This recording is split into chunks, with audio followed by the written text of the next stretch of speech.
Dangerous हुँदो रहेछ नि त तरकारी नै तरकारी। र उहाँ चाहिँ मेरो दिदी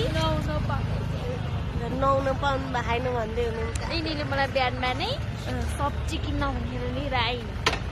के सब्जी किनिन्छ बनाएर मेरो त खाएन। म 5 बजे उठाइदिनु भएको कान्छीले आमा पनि खुल्याएन। म निन्द्रामै छु। आज कति बजे उठ्नु भएको कान्छी? 7 बजे।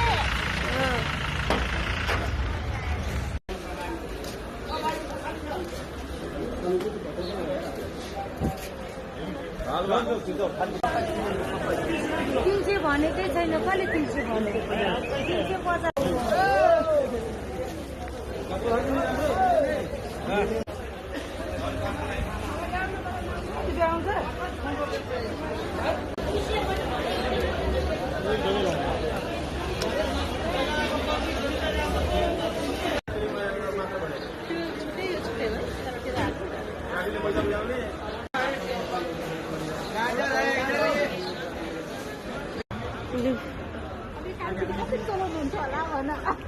यत्रो सामान लिएर कसरी चलाउनु हुन्छ होला है। पछाडि चाहिँ म बस्छु, उहाँ दिदी हुनुहुन्छ, उहाँ भेना हुनुहुन्छ, अनि म यहाँ हुँ।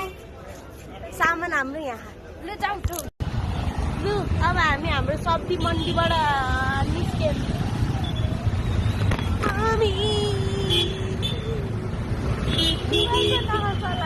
यत्रो सार्ने स्कुटीमा कति किलोको हो रे यो प्याज र यो 65 किलोको आलु, अनि कति किलोको बोरा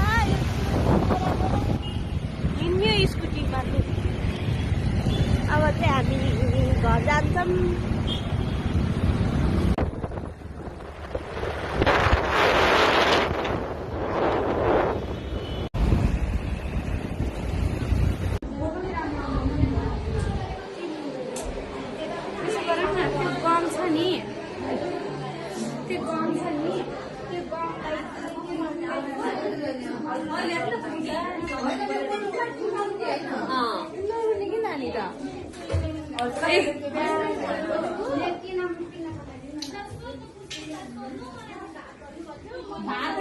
मैले भन्नु खोजेको यताको चामल भात भयो, प्लास्टिक चामल भात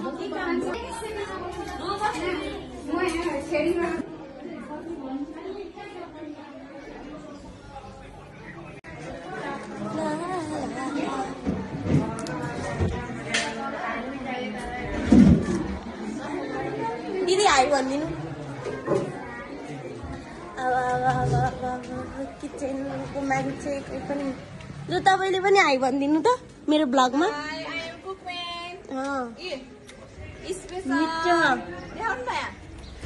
देखाइरहनु।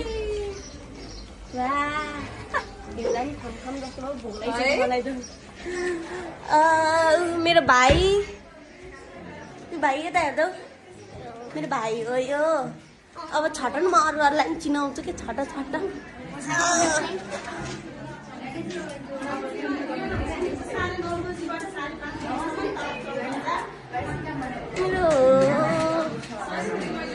आइ भनिदिनु त दाइ। तपाईँले नि आइ भनिदिनु, तपाईँहरूले नि आइ भनिदिनु सबैले।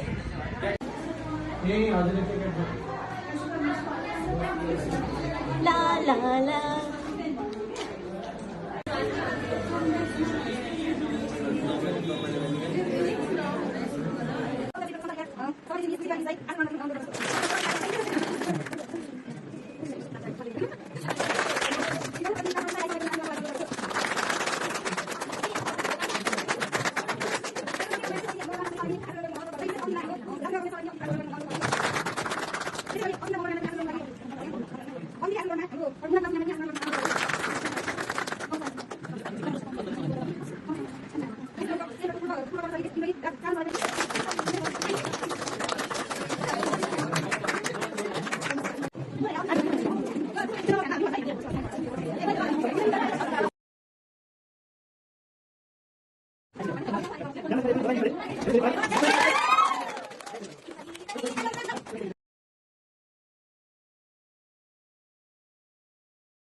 रातों तो तारा कोई चांद या सितारा कोई गिर तो उठा लेना।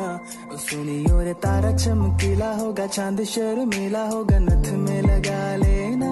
जरा सी सावरी है मै होला राजा तिम्रो तिमी मेरो रानी सा भुल्दैछु संसार सबै हल्लियो लचक लचक त्यो कम्मर